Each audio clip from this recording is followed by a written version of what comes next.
وہ ایک بزرگ نے مثال لکھی کہ کسی نے کہا کہ جناب میں آپ جیسا بننا چاہتا ہوں، وہ غیر مسلم تھا، تو اس نے کہا 4 مہینے آپ نے کوئی نیکی نہیں کرنی، کوئی نیکی نہیں کرنی۔ اس نے کہا ٹھیک ہے۔ اور بے وضو رہنے ہیں، اس نے کہا ٹھیک ہے۔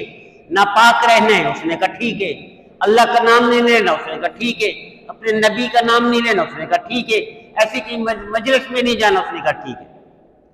4 مہینے کے بعد جب یہ بندہ آیا اس کے پاس تو دیکھا اس کا دل کالا نہیں ہے، دل سیاہ نہیں ہے۔ اس کا تجربہ یہ تھا، اس ہندو کا جو عالم تھا، تجربہ یہ تھا کہ کوئی بندہ 4 مہینے اللہ کو یاد نہ کرے، کوئی نیکی نہ کرے کہ اس کا دل کالا ہو جاتا۔ اب اس کا دل پورا کالا نہیں، تو اس نے کہا کوئی نیکی کی ہوگی تو نے، ورنہ تو میرے جیسے بن جاتا۔ اس نے کہا کوئی نیکی نہیں۔ اس نے کہا نہیں، یاد کرو کچھ نہ کچھ۔ اس نے کہا 2 مہینے پہلے چلتے ہوئے میں جا رہا تھا تو راستے میں کانٹا یا پتھر تھا، اس پتھر یا کانٹے کو ہٹا دیا۔ اس نے کہا چونکہ یہ بھی ایک نیکی ہے، اس نیکی کی وجہ سے تیرا دل پورا کالا نہیں ہوا، ابھی بھی سفید ہے دل۔ یہ میرے نبی کی برکت دیکھیے، میرے نبی کا عمل دیکھیے، میرے نبی کی سنت دیکھیے۔